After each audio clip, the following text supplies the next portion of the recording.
Gets open for three. Dagger!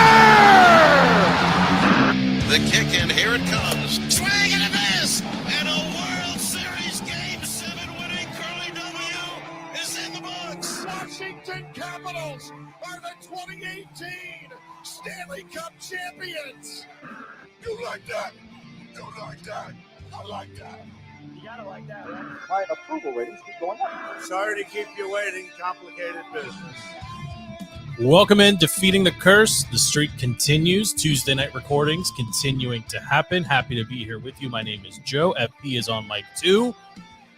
FP, we just heard from Kurt on the open here. You know, every week somebody different texts me and says, we got to update this file, right? Beal isn't here. You know, Kirk has been long gone for like 100 years now, but I kind of like this file. It just reminds me of when maybe I wasn't as disappointed in Washington, D.C. sports. I don't know. That being said, I've been disappointed in this sports town for forever, outside of the Caps championship run and the Nats, of course. I mean, the Mystics had their run. The DC United in the 90s had their run, but it's the same thing. It's the do we change the Defeating the Curse moniker? Do we just go with DTC? I have no idea. This team, man. We're going to be in business forever, baby. I mean, that's just done deal. Ron is on the hottest seat ever. For all of the teams that are statistically worse, like records, wins and losses worse, Ron's seat is the hottest. And I don't know if that's just like a DC bias thing or if that's like legitimately like on the national level. People just don't pay attention to the Commanders. I think there's multiple reasons why, but he's got to be on the hottest seat. And I don't want to like berate this point, but it would be disingenuous not to talk about it. I know we got a game 7. I got that up on the side. We got the NBA opening night. We got the NHL Frozen Frenzy. Like, there's all kinds of good sports and just stuff happening.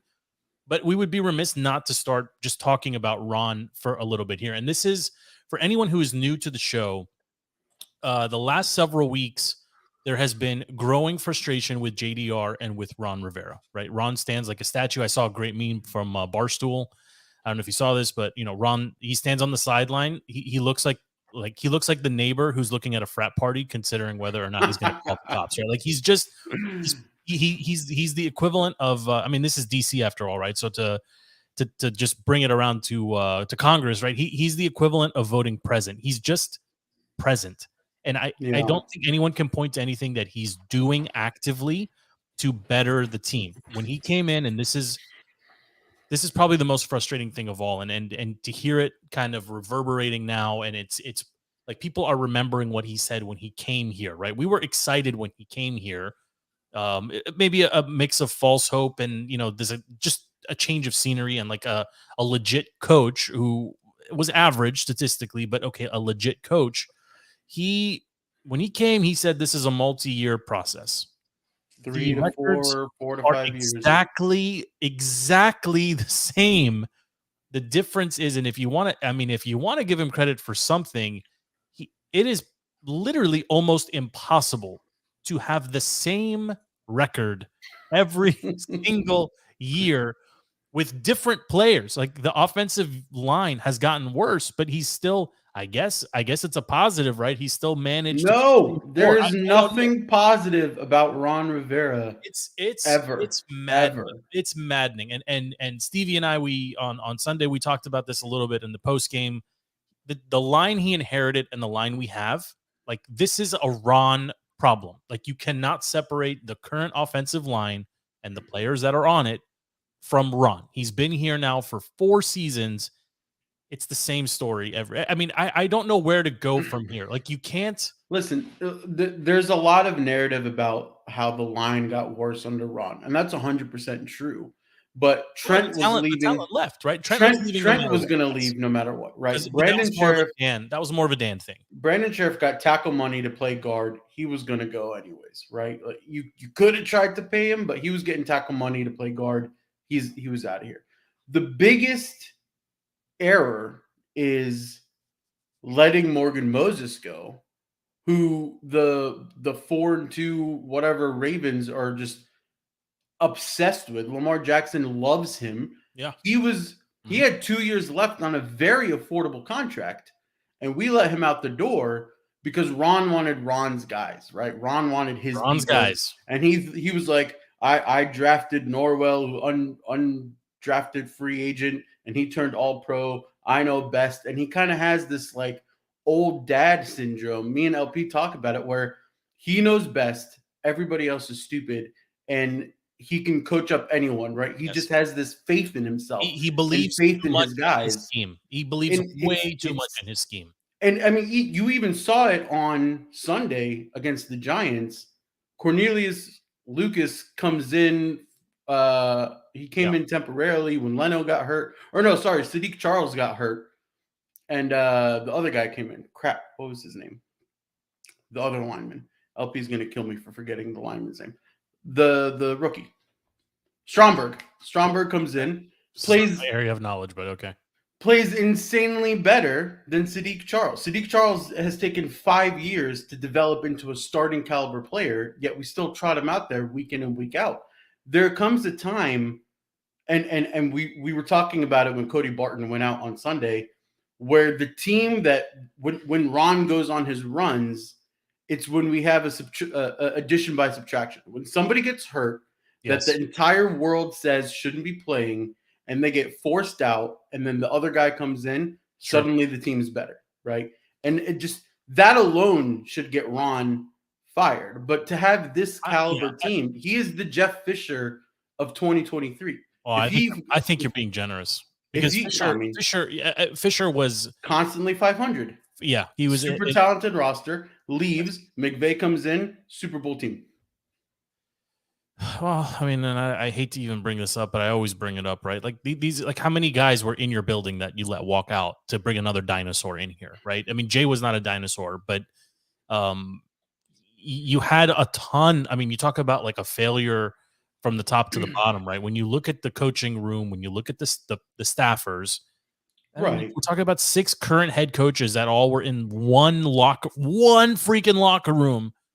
And they're all not here now. I will say the top has changed, right? Harris comes in, so you can't hold anything in the Snyder era. Like, we almost shouldn't bring it up anymore. The only remnant of the Snyder era is Ron.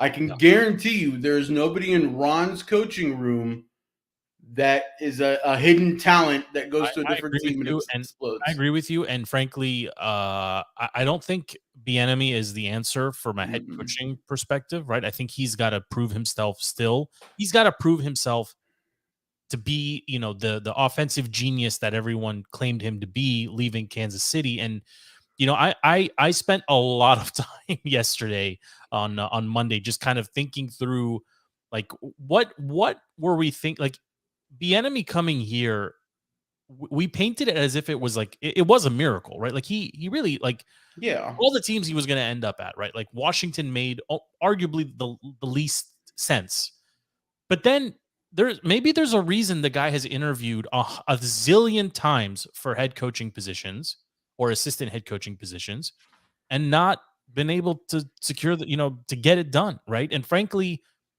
I found myself thinking back to all the years Andy Reid just destroyed the Redskins football team, whatever. It didn't matter what team he was coaching, right? His offense is always predicated on a versatile running back and a serviceable, I'll say versatile tight end, right? The Andy Reid offenses typically run Andy's a Westbrook his main thing is he plays to his players' strengths. He doesn't try to force fit players into his scheme. My point is at least at the Kansas City, I mean, definitely with the Eagles too, but 100% with the Kansas City Chiefs, it's been, some serviceable running back, and you could pick, it goes Kareem Hunt or Pachenko, whatever, it doesn't matter. Somebody who can catch the ball and run, right? A check down option for the quarterback and a get free, get loose, get downfield tight end. We don't really have either of those on this roster, right? And I want to give Bieniemy the benefit of the doubt that he can scheme this current offensive roster, to a better performance. But they only managed 7 points by luck, right? It was not by skill. It was by luck. A gift against arguably a bottom 6, 5, 4 team. And the defense, if you want to flip it around, if you knew going in If last week we said the Giants were going to get 14 points, we probably would have said that's bad because the Giants can't score, but we probably Correct. win the game. Correct. It's double bad that we only managed half. Missed field goals, another The Ron question guy. is Bieniemy like? You can't give it to him. I'm pretty sure 2 weeks ago I said you can't fire Ron because that throws Bieniemy under the bus, and if he does prove to be the talent that you thought he was, you don't want to screw over your relations, and he leaves at the end of the year. I'm pretty sure I'm on record saying that. Now, I think you do fire Ron midseason. You give the keys to Bieniemy. You see what he can do with it. I'm going to disagree with you. I don't think you can give it to Bieniemy because he hasn't proven he can even run the offense, much less the entire team. So I want to say that's what we need to do, but then when you watch Sunday's game, I'm going to say be careful here. Yeah, everyone that's calling for Ron's head, if Ron's not here and the keys aren't being handed to Bieniemy, guess who's calling the plays? JDR, which is would be terrible. But my point is, you might as well do nothing at that point. Was Bieniemy was he just inept on Sunday? Because clearly you saw a shift from start of game to halftime to start of third quarter. What shift are you talking about? We started no. We started moving the pocket, and the offense suddenly wasn't as disastrous as it was in the first half. Are you telling me it took Bieniemy an entire half to realize that? Well, listen, the guy because that's terrible in all this, and I think it was either LP or Stevie. Somebody brought it up last week or the week before. The guy who's vindicated in all this is Scott Turner, right? Because I know you don't want to give me revisionist history about Scott Turner. I'm not saying it's revisionist history. I'm saying he basically this offense is worse right now with Bieniemy, the genius. It's worse than what you had with Scott Turner. That's the truth. It's a new system with a rookie and an arguably much worse line than we had last year. Hold on. He's got a better quarterback than what Scott had. Are you telling me right now? Better than Heineke? Yes. Howell is better than Heineke. Howell has better same running backs. It's the same wide receivers. He has a higher ceiling than Heineke. I wouldn't say he's a better NFL quarterback than Heineke right now. Oh, you're insane. He has a higher ceiling. It's for all intents and purposes, it is the same offensive unit, and they are worse this year under Bieniemy. Again, Howell is in game 7 of or week 7 of a brand new system. I agree with you, but the rest of the team is a brand new. I don't want to defend Howell, but he is not better. He is not better than Heineke right now.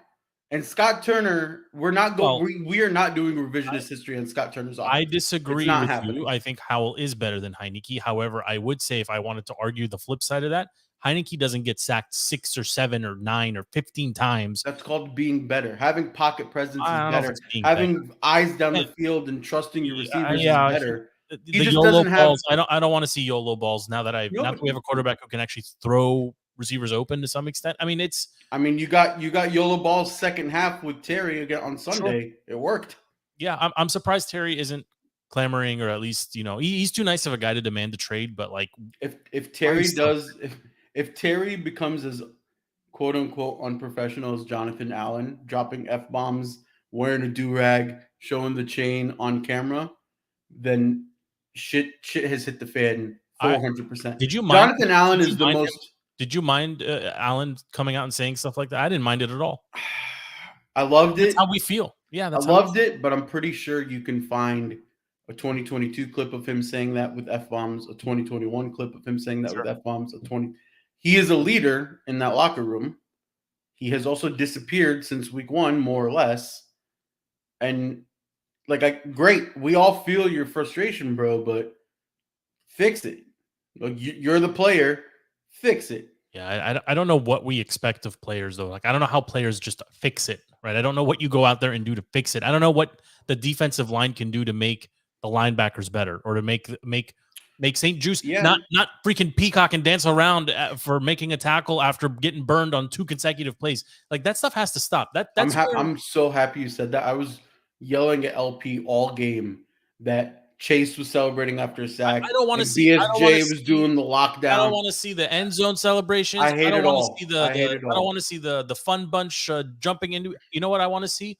I want to see professionals who understand that they are underperforming. And when they make a play, I want them to, hand the ball. Like I want the McCaffrey. McCaffrey doesn't Yeah. celebrate. He scores 100 touchdowns a week. Maybe he ran out of touchdown celebrations. I don't know. But you know what he does? He hands the ball to the referee. Yeah. And gets back to work. He goes and looks at whatever he's looking at on the tablet. If you want to be goofy on the sideline, put up Kittle numbers. Put up Travis Kelce numbers. Yes. Be Tyreek and throw up the peace sign. But you have to have the work behind it on a consistent week by week I don't want to see any more basis. peacocking. I don't want to see any more. I mean, and there was one thing I heard like repeatedly on like local radio here. I forget the name of the corner from the Giants that was drawing just constantly at McLaurin. Mhm. But you can't have that. Like McLaurin is a legitimate top 10 wide receiver in the league going up against somebody who we don't know their name. You can't let a no name become a name. Like you can't do that. The enemy has to see that and understand that like you've got a guy who can make a house call as long as you get him the ball. They got it 90 yards and a half for Terry. 90 yards in the second half for Terry. But the game plan. This is the thing that drives me insane. FP, and I know you obviously played some football. I did not, but we like for years and years, for all the years we've been doing this show and before, right? As I really was learning the sport and everything else, right? Everyone talked about, from a defensive perspective, the first 15 plays are the most dangerous in the game because those are the ones that theoretically you have repped all week long. Those are your walkthroughs. Those are the ones that you're prepping. That's your game script coming out. We're going to do these 15. They're not all designed to be home runs, which is part of the strategery, right, of football. To set the tone. It's setting a tone. It's trying to see how they line up in certain sets so that you can go to your next level or next level plays in your playbook, right? But those first 15 they're scripted in a specific way to allow, the offense to settle in. There's a couple shots usually baked in. It's designed to make sure that the quarterback sees a couple different defensive sets through those 15, right? And the idea is that you don't run all 15 necessarily. Like it shouldn't take you a half to run all 15, right? The idea is that you're getting through it within, let's say, 3 drives, right? Assuming there's a couple 3, maybe there's a 1 3 and out or a short drive. But the idea is that like what bothers me is they're running their game script, the scripted plays for the majority of the first quarter and like a good chunk of the second quarter because they can't stay on the field, which means the game script is terrible. The first 6-7 good coaching would throw that script away because the eye test should tell you very quick we were not prepared for what they're bringing at us. And that's my point, right? And that's a Ron thing, that's a B-enemy thing, and that's a JDR thing, right? Like that's not a player thing. The players are executing the plan that has been put in place by the coaches. When the coaches go out there and you go 3 and out, fumble, 3 and out, when it's taking you more than a quarter to get through your set plays, you have to abandon the script. Right. And that's what we were talking about. It took until halftime for Bieniemy to start moving the pocket with Howell. And then suddenly the offense had a little bit of life to it.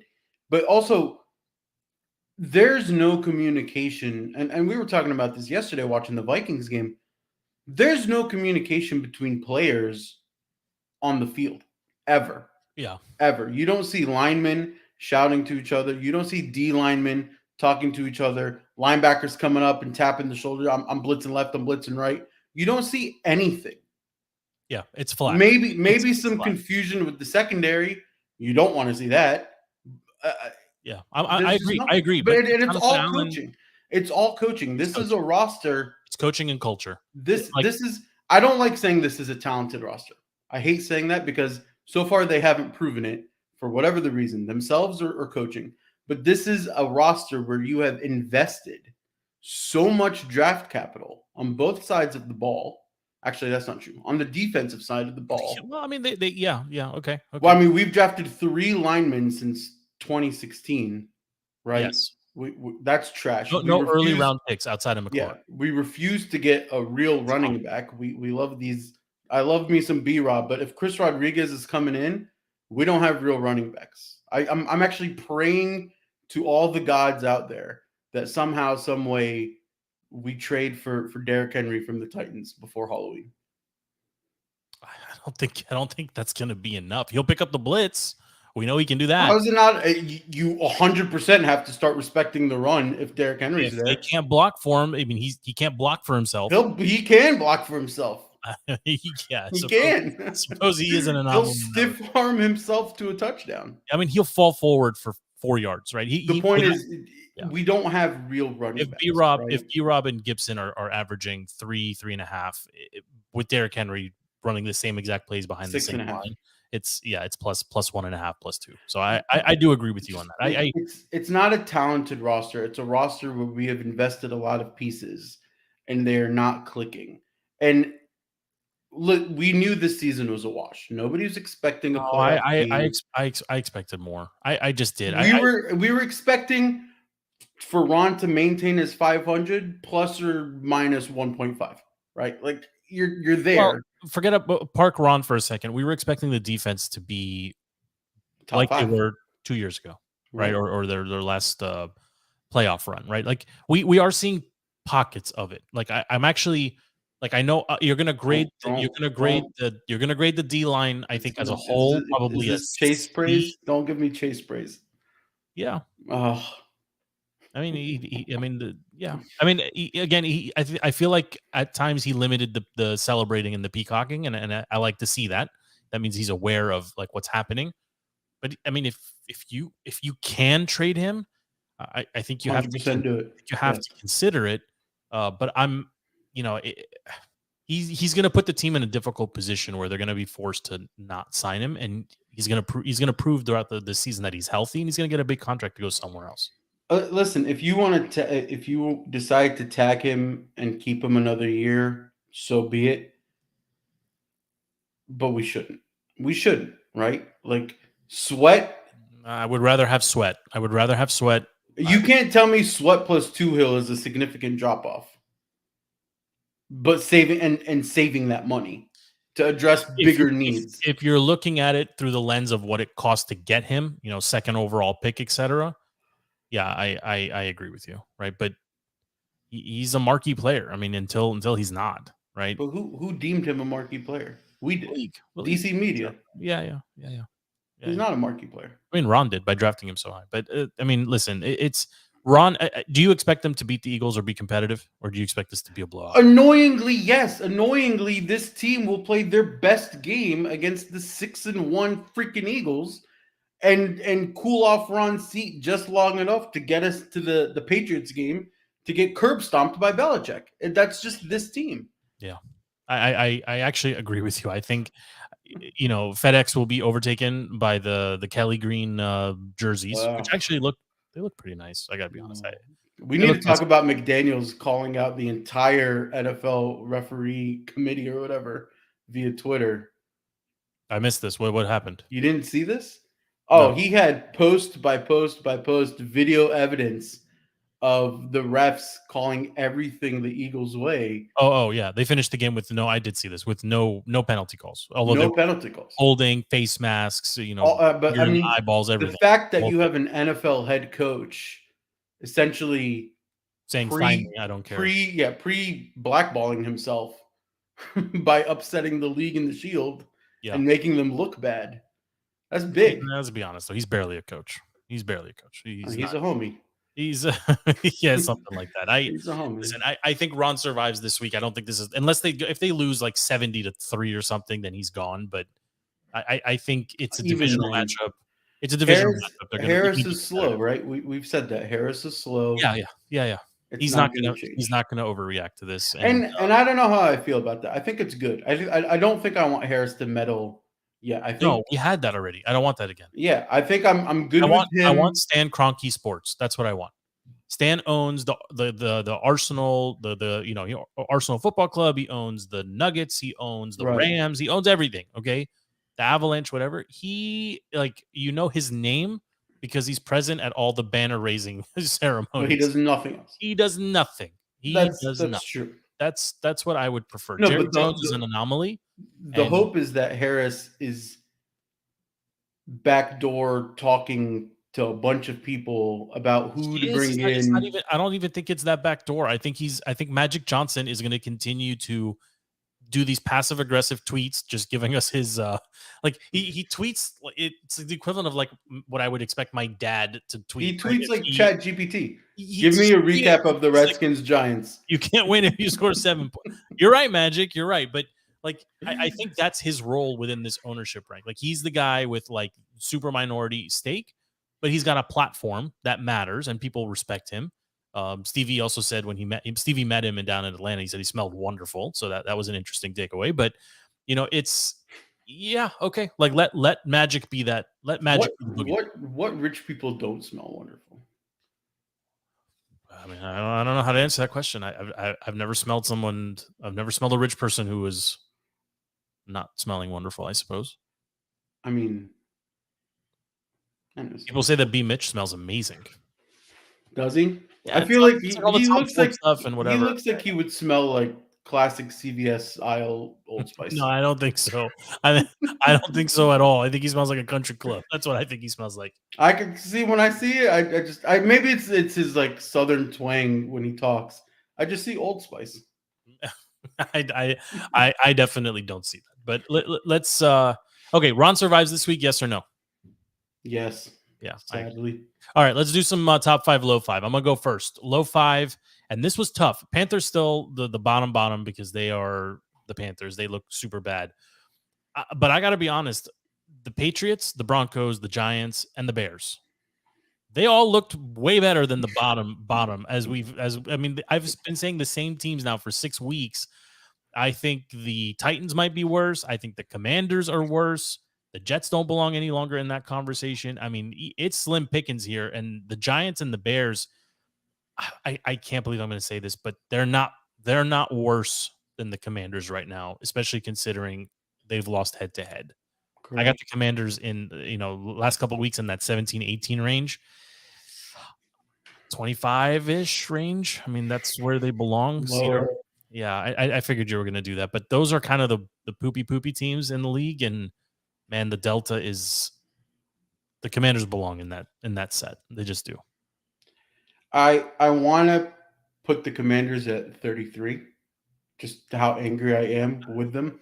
But realistically, it's probably Panthers 32. It's probably Cardinals 31. And then it's probably the Commanders at 30. Then I would put Bears and Giants. I believe the Giants are worse. I think the Commanders it was just a really bad game. But the Giants are worse. They're worse at every position. They are. They're not. Their defense is better. No. Their defensive front is way better than ours currently. I think you could argue maybe they're playing better. Maybe they got a home field bump. I think what happens is they paid Daniel Jones. They paid Daniel Jones, so the Giants look bad with Daniel Jones is there.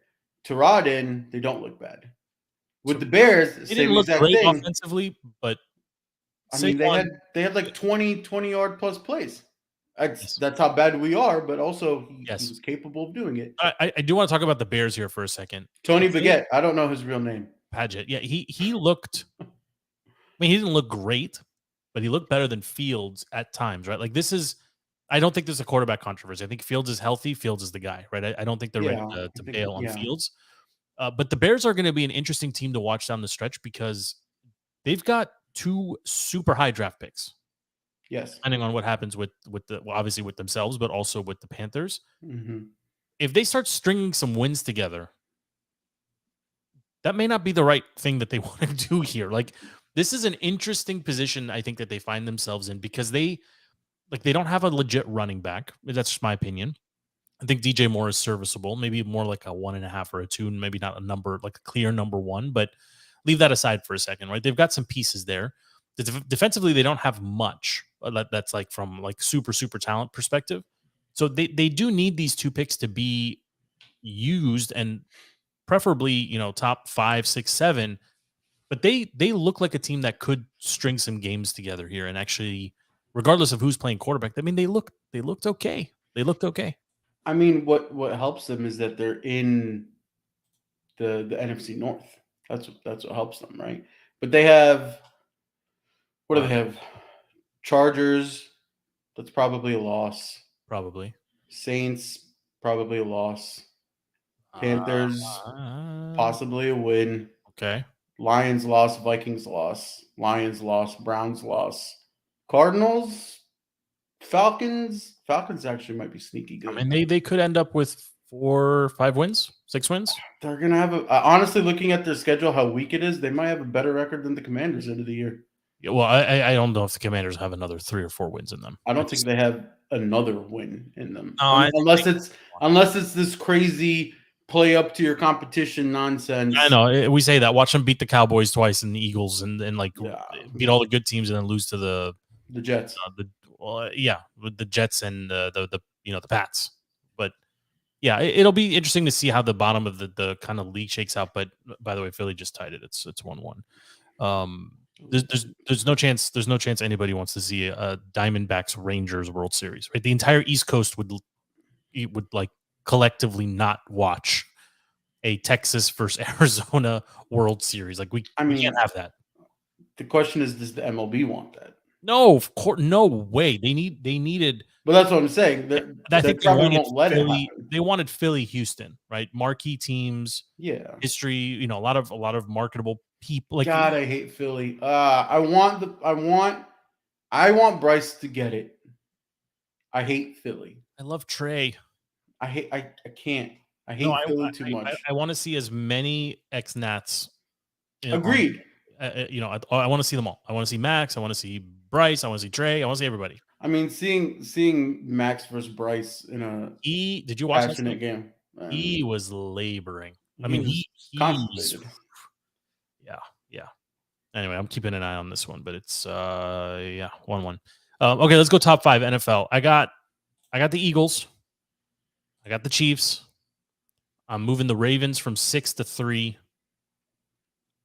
And then I'm stuck. Like Lions, Dolphins, Bills, they're all kind of the same. You can't go Bills. Yeah. I think you got to go. I think it's hard, Chiefs and Eagles, to decide who's number 1. I'm probably going to go Chiefs. No. It's the Eagles. Eagles are a better constructed roster. In my heart, I can't. It's the Chiefs over the Eagles. Okay. But then, yeah, I think I would actually go. I got Ravens, Lions, Dolphins. Even though Ravens, the Lions. I might go Ravens, Dolphins, Jaguars, and I think the Jaguars are sneaky, a little better than the Lions as far as weapons go. And I think it was Valdez on the Junkies local here. He said the Lions turned into like house cats when you take them out of the dome, right? I think it's a good line. They did not look good, right? I think every team's allowed a stinker. I mean, the Chiefs had one. That was the Dolphins have had 2. The Ravens have had a couple. The Ravens, I mean, another sneaky good team. I think the Eagles and the Chiefs are kind of they're unless something happens, they will be there in the Final 4, right? Like they will be there. The Eagles will probably have the edge because the Chiefs are one Travis Kelce injury away from being. Yeah, there's also way too much love for Mecole Hardman. That guy hasn't like consistently delivered anything. I picked him up in fantasy. The second he came back from the Jets, I picked him up in fantasy because there's no other weapons on that Chiefs wide receiver room. No, Rice from blanking on the first name. He got arrested over the weekend. Yeah, I know. And Chris Olave got arrested too yesterday. Did you see that? Yeah. He's driving a bazillion miles an hour. I don't know what these guys are doing. Like, what are you doing? Like, I understand if your team sucks and you're driving a billion miles per hour, but if you're doing well, there's no scenario. I will never excuse people super reckless driving or drunk driving. It's like the donk on the Raiders a couple of years ago that ran a red light and wrecked his life, killed somebody along the way, and then you can't have that. Like you can't have that, especially in Vegas. Can't have that. So yeah, it'll be interesting to see. I suspect that the Eagles will win this weekend, and I think they will stay kind of that top dog position. They're a good team. They just are. They're constructed well. The frustrating thing about them is they've rebuilt on the fly 3 or 4 times, at least twice since Ron has been here. Their front office is insane. They just took the safety from the Titans.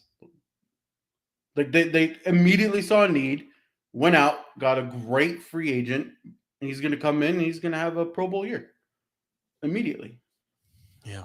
Well, If does Roseman have a twin that Harris can hire to be the GM? Is there any way we can steal him? Be like, hey, look, you've proved you've done it with the Eagles. Come fix the Commanders. I don't think so, but I mean, I don't know. This is one of the tougher parts of the season. This is where I tend to like my NFL fandom. I won't say it pauses, but like I definitely will consume a lot of World Series baseball. Tonight's the opening night for the NBA. I know you guys don't seem to really care. There's some compelling storylines across the league. I mean, Denver raising the banner. It's on in the background here, but it was cool to see. Like that's a team that nobody really expected much out of. They have a superstar and a half, right? But their superstar looks like he treats basketball like a 9-to-5 job. Like Joker doesn't care about basketball. He does not care. All. What's funny is he's really good at it. You have family in Denver, and they essentially have the same TV right issues that like the Nationals have. Yeah, you where can't. Like nobody in Denver can watch their championship teams. Yes, can't watch the Avalanche as well. Avalanche. Yes, it's insane. They're on national TV tonight, so they can see them, but like they can't see local broadcasts. It's wild. But there's other like compelling NBA storylines. I think Beal being benched on game 1. I think Beal being benched is an interesting one. Not benched, rested. We'll see what happens with the Suns. That team. That's why I love like on paper, like, and that term is used more with basketball than any other sport. Yeah. On paper, a Booker, Durant, and Beal, your triple threat should be monstrous. In reality, because Beal he still thinks he's something he's not. I don't think it's going to work, but I mean, we'll see. KD is a giant ladies' part. He tends to take offense to everything. So it'll be interesting to see how or if they mesh. But Damian Lillard going to Milwaukee, like that was such a big deal. Like and on top of that, they extended Giannis, monster right? Money, monster money, right? So like you talk about a small market team where not like the NBA is desperate for a team in the Eastern time zone to be marketable beyond the Celtics, right? Because they can't have the Celtics on for 82 games this season. And the Knicks are only going to do so much. I mean, you can only, and Jimmy Butler, with his emo haircuts and like Miami's tough. And Miami actually, like, even though they are a draw late in the season, they're really tough to put on national TV because they have such a late arriving crowd. It looks terrible. Yeah. The aesthetics look terrible. So Milwaukee is a unique. Like they're in a position where you might see more Milwaukee basketball this year than in years past, and that's saying something, right? Because it's a marketable team. The Celtics obviously they're completely retooled. They traded some key players away, most notably Marcus Smart, but they traded for Porzingis. Like that's a team that might be like, I mean, they're almost a super team. If you go back 10 years, that's a super team. If their stars perform as stars, then yes.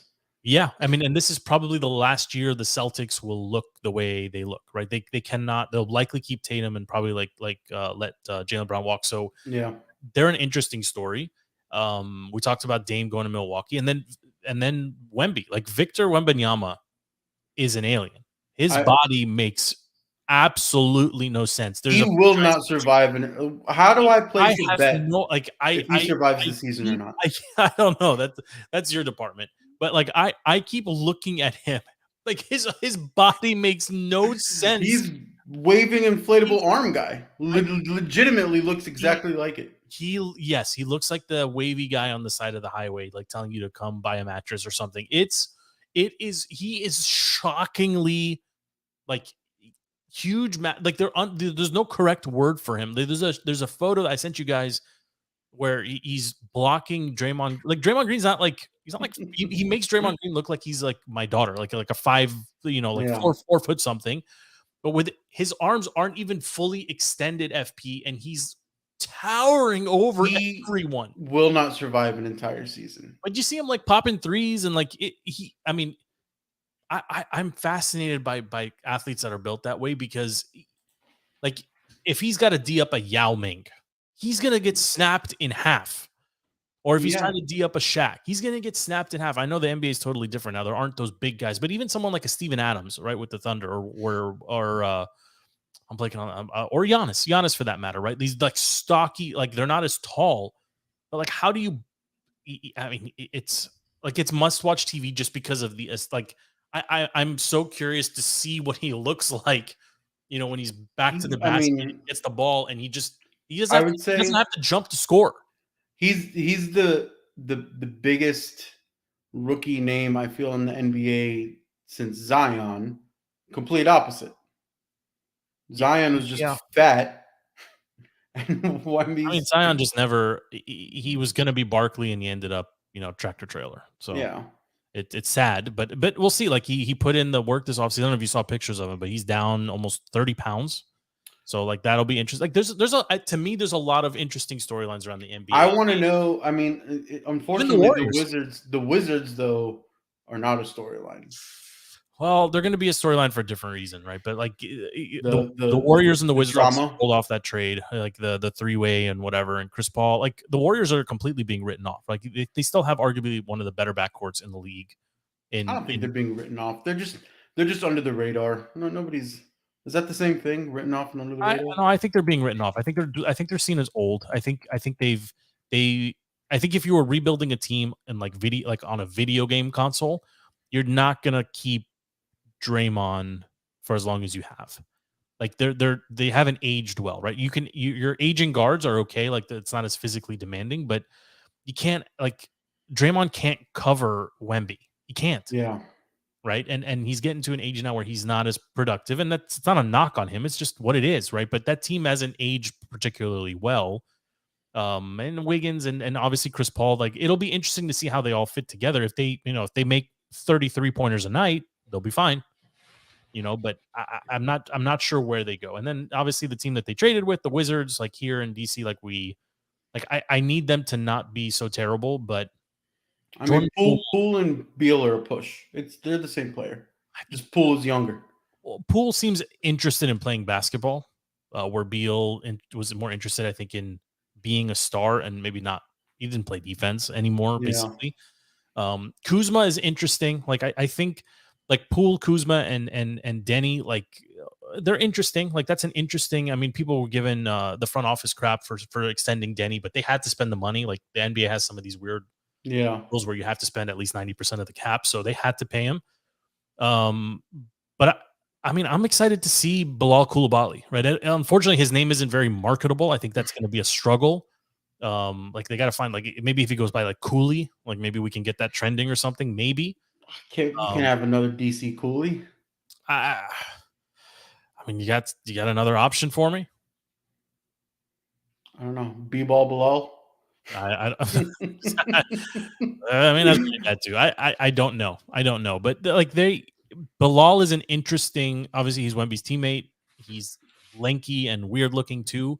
It'll be interesting. Like I mean, that's kind of where my head keeps coming back to. Like I want to believe, right? It's kind of like with the Caps a couple years ago. I was like, I just want to believe that they're not going to stink. Oh, the Caps. They stink, man. They're supposed to stink. I mean, you keep saying that, but I don't think they're supposed to be like this. They are. When you have a delayed passive rebuild because you're not going to do anything until Ovi retires, you're just in hockey purgatory right now. We enjoyed 20 years of dominance that got capped off winning the championship, and then now it's keep together what you can so Ovi can chase the unchaseable of beating the great one. And then you retool. You fully retool. You get rid of Backy. You get rid of Oshie. Tom Wilson is probably your highest tradable player to get more back. You retool Hershey because it used to be one of the greatest to get new like farm systems. It's planned, right? But both the Wizards and the Caps probably teeter around 25 wins. That's it. I mean, it's going to be a long year for both of those fan bases. I mean, that stinks if that's the case. I mean, Monumental Sports has put a ton of money into like the arena downtown. They've set up like in I forget what it's called, but they set up like a whole new like Well, there's a sports book that opened there now, the Yeah. Caesar sports book. Like they've tried to make it more of like an event, like less event driven, more just like a place to be constantly. Yeah. Different Mhm. things. They've got a suite like on the floor. Have you heard about this? The Hennessy Lounge or Hennessy Suite? I forget what it's I've called, but not. That sounds awesome. it's like literally on the wood. There's like a lounge where you just like All hang right. out. So like Let's do a DTC show from there when both yeah, I'd teams are love to. complete hot I would garbage. actually I would love to go see Cooley in person. I think that's gonna be the nickname. B-ball Bilal, baby. Be okay, be Bilal. But I really hope they don't stink, right? I think They're gonna stink. well, The that's good all news everyone is knows. we can go to a Caps game for pennies on the dollar. We Yeah, can but go to a it Wizards was game. sad to see the streak end. You know, like 500 something games of consistent sellouts. It's tough when those things end. You know, we saw that It is. obviously. We saw it end at FedEx. You know, many years ago with You saw it with the Nats. sure. Although they're probably the fastest to come back. Well, I mean, looking at the Rangers just a couple years ago, the Orioles, the 100 lost teams. Rangers obviously the Orioles flamed out here like early on, and that kind of sucks. But the Rangers, yeah, I mean they're 4 games away from a World Series, so like it'll be interesting. I mean, this game is one I'm gonna go sit down and watch here. I'm gonna move baseball to the big screen and then move NBA to the small screen. I think maybe get Frozen Frenzy up for a little bit as well. I'm curious to see how the NHL handles this whip around. But it was a good sports day this afternoon too. I know you don't do probably much European soccer. I don't want you to pass out while we're talking here, but it was a good day for UEFA as well. There was some marquee matchups and just good games all around. But I saw a commercial for the Spanish league. yeah, we got El Clasico, the league Yeah, that's what it was. on Sunday. Yeah, I mean, this is the really like you were entering one of the best times of maybe the single best time of the sports calendar. Look, You got UEFA, you got European soccer, no international break. You've got obviously the World Series. You've got the start of the NHL, the start of the NBA. You've got you're starting to separate kind of the wheat from the chaff, like in the NFL. Like it's a really really good time. I might not watch all the soccer games, but I can guarantee you they're included in my parlays. Well, that's good. Okay, that's good. I would be interested to see what the total season on the maybe there's a parlay there. Maybe it's Caps and Wiz, season wins. Both under 25, I would take it. I mean, if it's a blended 50, it's interesting. Let's see. Yeah. Thanks for making time, FP. Any closing thoughts? Fire Ron immediately. No, I'm changing my tune here. I don't want to fire Ron because that means JDR's in charge, and I think that might be worse. That might be the only thing worse than Ron. If JDR doesn't get fired immediately, Ron should be fired immediately. Everything should go through Bieniemy. I think you're setting Bieniemy up to fail, and if you want him here next year, Start Jacoby Brissett. We'll save it for next week. Yeah, let's save it. Let's put in this one. Thank you for tuning in, DTC. The streak continues. Thank you for hanging out with us. Show's available on all social media platforms and anywhere you get your podcast. Just search DTC or Defeating the Curse. For FP, my name is Joe. Thank you so much. Until next week, we are out.